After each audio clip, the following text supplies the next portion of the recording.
All right, I was kind of surfing around a couple hours ago, saw this video, and it kind of encompasses really what you're talking about with these people who advocate for single-payer healthcare in the United States.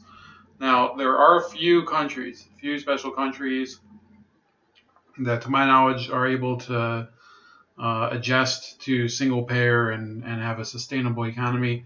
One of them would be Japan, which they've seen better days. And of course, I think Australia might be better, although Australia, because of the immigration crisis, is having a harder go of it. So please, let's watch this video. It was from Lionel's Twitter Your account platform has concerning one Alexandria Ocasio-Cortez and Jake Tapper. called for various new programs, including Medicare for all, housing as a federal right, a federal jobs guarantee, tuition-free public college, canceling all student loan debt.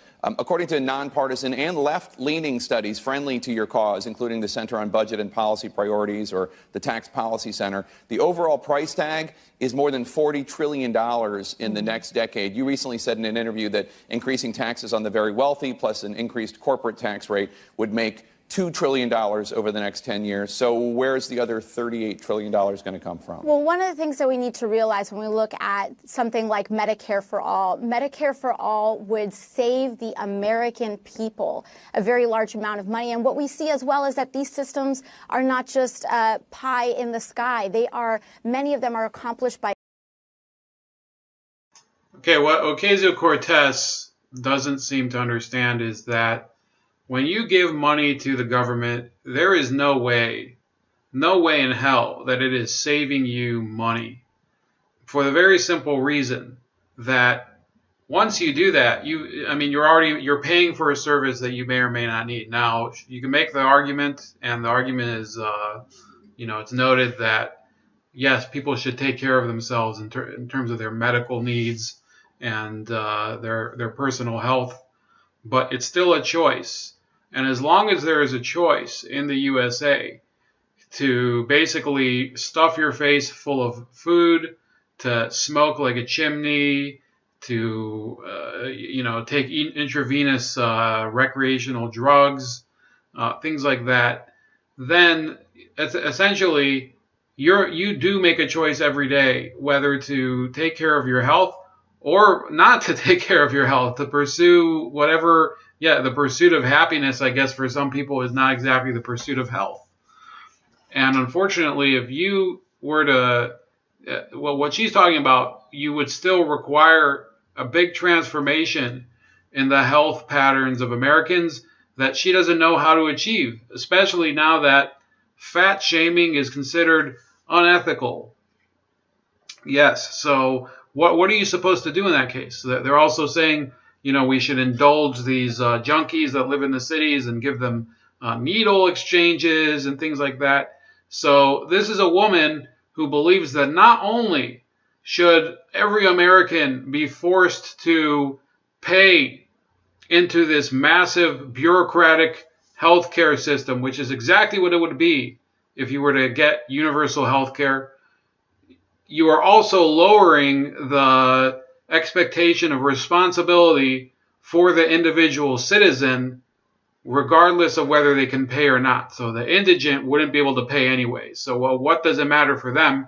The service is free anyway. It's free as it is.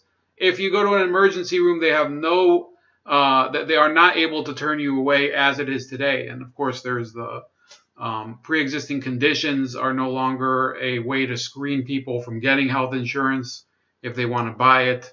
So I'm not trying to say that the problem has been solved. I'm just saying that she's not going to create a healthier country this way.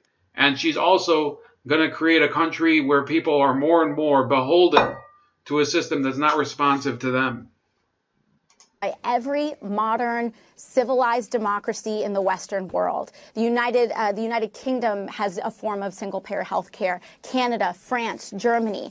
What we need to realize is that these investments are better and they are good for our. Yes, if you look at every single one of those countries, They are a mess today, a mess. A mess. Britain is a mess in terms of its, including its healthcare system. Let's see, canceled. Yeah, this was a story earlier this year. Now they want to blame this on austerity. It doesn't matter. You can blame whatever you want on the reduction of funds, but you created this issue when you put the government in charge of healthcare, and then when they kind of run out of money due to the expanding costs, due to health tourism, people coming in and trying to milk the system for free in Britain, including migrants, then you say, well, we need to allocate more monies to this. Okay, so that's the real problem with health insurance. They had tens of thousands of surgeries canceled, not rescheduled, not put on a bubble, canceled in Britain. This is one of the countries that she mentions. Future. These are generational investments, so that they're not short-term band-aids, but they are really profound decisions about who we want to be as a nation and how we want to act as the wealthiest nation in the history of the world. Right. Now, I get that. We didn't become the wealthiest nation in the history of the world by adopting the crappy systems of other countries that have become basically backwater, basically memories of what they used to be, skeletons of their former selves, shadows of a greater era, including the UK, which, by the way, I wish the UK was as good as it used to be, but it's barely even trundling along. The place is a mess politically. You can see that there's just this incredible social division there, and yet she wants us to be more like the UK. She wants us to be more like France, which is basically spiraling out of control. People are pissing literally all over the place in France. The entire capital, the city of lights, is now the city of wee wee. And she wants us to become more like them. But the price tag for everything that you've laid out in your campaign is $40 trillion over the next 10 years. Mm-hmm. I understand that Medicare for All would cost more to some wealthier people and to the government and to taxpayers, while also reducing individual healthcare expenditures. But I'm talking about the overall package. You say it's not pie in the sky, but $40 trillion is quite a bit of money. And the taxes that you talked about raising to pay for this, to pay for your agenda, only count for 2. And we're going by left-leaning analysts. Right. Well, when you look at how our healthcare works, currently we pay much of these costs go into the private sector. So what we see is, for example, a year ago, I was working downtown in a restaurant. I went around and I asked, how many of you folks have health insurance? Not a single person. Oh, were you? Were you working downtown in a restaurant? Because I don't believe a restaurant is an establishment that gives people health care services. It is not a restaurant that is germane to the healthcare debate, unless, of course, you're talking about the calories in the plate in front of you, or whether it's laced with rat poison or other such ways that the dish that you're ingesting is actually affecting your health. Did because they would have had to have paid $200 a month for a payment for insurance that had an $8,000 deductible. What these represent are lower costs overall for these programs. And additionally, what this is a broader agenda. We do know and we acknowledge that there are political realities. They don't always happen with just the wave of a wand, but we can work. I know there's details to work out, but I don't know any of them, and we have to get started, or else we won't get to where I'm trying to go. To make these things happen. And in fact, when you look at the economic activity that it spurs, for example, if you look at my generation, millennials, the amount of economic activity that we do not engage in, the fact that we delay purchasing homes, that we don't participate in the economy and purchasing cars, etc., as fully as possible, is a cost. It is an externality, if you will, of unprecedented amounts of student loan debt. I'm assuming I'm not going to get an answer for the other $38 trillion, but we'll have you back and maybe we can go over that. So that answer is just so infuriating to a lot of people I went to school just like Ocasio-Cortez. I'm also from the millennial generation, and I paid off my student debt because I didn't take out a huge amount of debt. I didn't go to an Ivy League school like her. I went to a state school. I think she went to, I believe it was Boston U, which is a pretty nice school. I know somebody who has a kid who goes there. But ultimately, you choose in the end how much you spend on something in a free society. And there are certain things that maybe you should spend more on that you don't spend enough on, and including healthcare. Let's be honest. A lot of people don't. A lot of people just they'll buy the food that makes them the least healthy. They'll also smoke. They'll pursue unhealthy lifestyles, and that's their choice in a free society. There's other people that are really health nuts, and they go to yoga class or they go to Pilates all the time, and they make sure that they eat only organic foods, and they stay away from logically following that, they don't eat GMO foods, everything like that. People make their choices, and unfortunately, we don't control everything that we do in terms of our personal health. But in a country like this, we have more tools than in many other countries around the world, where people don't even have a choice of what to eat. They have to fight in order to eat anything, of course. And I'm not even talking about the developed world.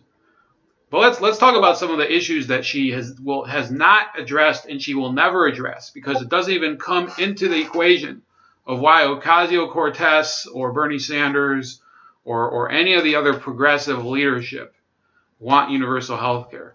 First of all, the top 10 countries for medical innovation and life sciences, who's at the top? And some of these are very, very dignified countries that have a great, they themselves have some great industries. But I happen to work in this industry, not going to say in what capacity. So the USA is first in jobs. First in jobs. We have 240,000 people working in the life science professions, which includes the pharmaceutical industry, which understandably people criticize, but it also includes the medical device industry. So people should be aware of that. So the United States, which does not have universal health care, leads by miles that metric. Germany has only 30,000 people, and they have some very, very respectable healthcare firms that are present there. Of course, some of these firms cross borders and they're multinationals, which is, that's up to them. Of course, we have trade issues around the world that I think that there's conflicts between us. Then you have France. France has, it says here, 20,000 working in R&D, 23,000 working on managing vaccines globally. Then you have Singapore, 6,000 people. So that's less than 0.25% of the amount of people that are working here in the U.S. But Singapore is a very small country, so understandable. France has about 10% of the amount of people that are working in healthcare development, in health science development in their country. Switzerland, not a huge country, but they have a similar healthcare system to ours, and they also have very low immigration compared to other European countries. 40,000 jobs. Then, of course, there's Japan. I don't think it's listed here how many, but Japan has virtually zero immigration. Then you have Italy, 62,000 people, and Italy is kind of a mess in a different way. 62,000 people, so that's about a quarter of the amount of people that are employed here. 73,000 in the UK. In Spain, you have 200,000, and that's actually a pretty large amount. Okay, but Spain is embroiled in economic misery all the time. I think they just entered a recession like not long ago or something, or some sort of like massive growth bubble that was caused by, ironically enough, the choosing of a socialist prime minister. Then you have Canada, which has 26,000 directly employed and 100,000 indirectly employed. So, yes, the United States, it leads the world in terms of healthcare innovation by a mile. Now, some of these countries, the category is not exactly as well. 2,000 so yeah, 60,000 people. Yeah, some of these categories are a little different with each country, but the USA is by far leading the world. And no, I think it's only 240,000 jobs from just 3 companies in the US. Okay? Now, I will try to find some more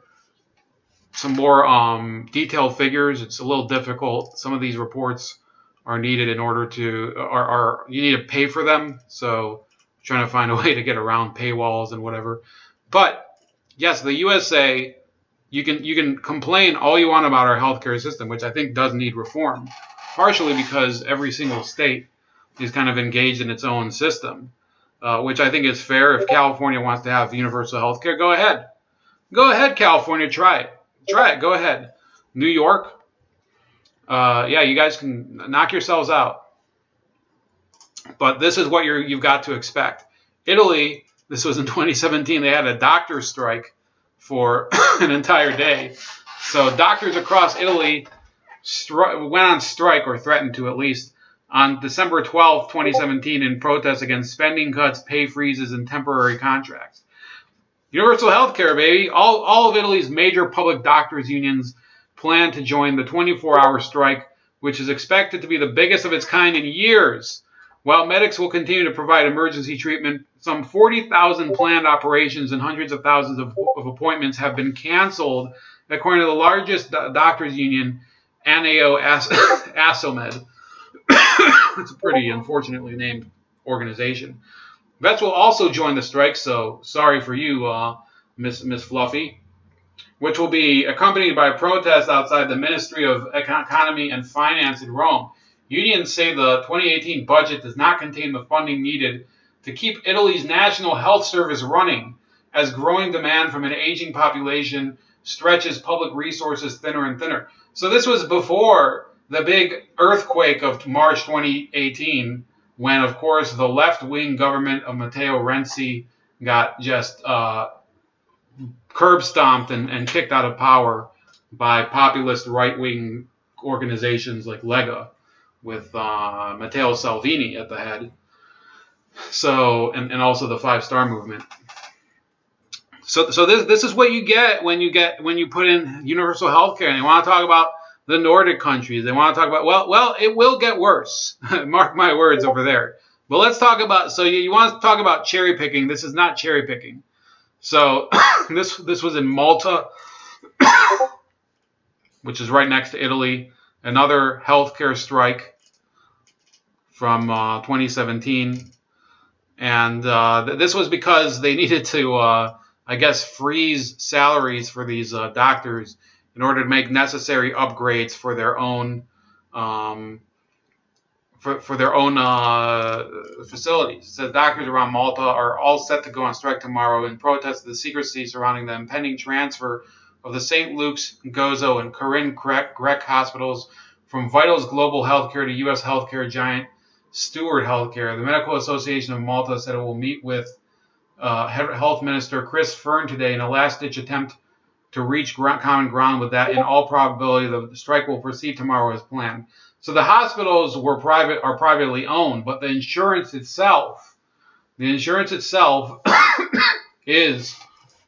universal. So people don't be fooled by what this is saying. Strike details are followed. All doctors of the outpatient departments of Mater Dei, Corinne Grech, and the Gozo hospitals and all outpatient clinics across the country will go on strike between 8 and 4 p.m. All non-urgent appointments will be rescheduled. So for those that think that this is not a case of it, remember that in the United States, single-payer advocates are not saying that this is a total government takeover of healthcare. They claim that the hospitals will remain independent. So this is essentially, I mean, I guess let's concede that Malta isn't exactly the United States. It's a country of like 2 islands, but it's the same idea there, that you have private healthcare providing hospitals, But the insurance is actually provided by the government. The coverage for the citizen is provided by the government. Here's another one from Norway. Why are Norwegian doctors on strike? Okay, until now, doctors in Norway have depended on collective agreements regarding working hours. The official employer, Spectre, right? So who's going to save them from Spectre? Is attempting to take away this collective bargaining. So what's the solution in Norway? We're going to decertify the doctors union. Until now, doctors in Norway have depended on collective agreements regarding working hours. The official employer, Spectre, is attempting to take away this collective bargaining. They now want every doctor to negotiate their own work time agreements and therefore alter the way in which hours are allocated and worked. This can lead to longer working weeks and tired doctors. The Norwegian Medical Association worried that this will give employers the right to create work plans where doctors theoretically can work night shifts up to 30 weeks continuously. Norwegian doctors are not subject to Norway's labor laws preventing excessive work, and collective agreements are therefore crucial. Wow, so I guess this whole thing about making things free doesn't exactly guarantee workers' rights, does it? I think I have another one here. This from the Irish Times over in Ireland, obviously. So this is from 2016. Senior officials say if demands of GAB.AI, those are the federal police in Ireland, and teachers are met, budget will unravel. With thousands of GAB.AI and teachers preparing to stage work stoppages, doctors are the latest group to warn of strike action as pressure on the government over public pay reaches crisis levels. The government has insisted yesterday, however, there could be no special deals outside of the framework of the Lansdowne Road pay agreement, which had been backed by the vast majority of state employees. Minister of Public Expenditure Pascal Donohoe urged GAB.AI associate organizations and the Association of Secondary Teachers in Ireland to re-engage with the government on proposals that had put forward to deal with their concerns. He said other union leaders had made it clear that special deals for the ASTI and the GAB.AI would mean an end to the pay restraint of the agreement. The Lansdowne Road agreement is the only agreement that the government will be honoring. So essentially what they're saying to the citizen is this. You can have either teachers or cops or doctors. You have to pick one of them. Those are the people that are going to be paid the salary that I guess they deserve, so to speak. So that's what you get when yes, Ocasio-Cortez. Other countries have done it, and look at how they're doing. They just have to screw one public sector employee in order to satisfy the other ones. That's exactly what we were talking about. Geez, I guess talking about her healthcare system is actually making me go sick.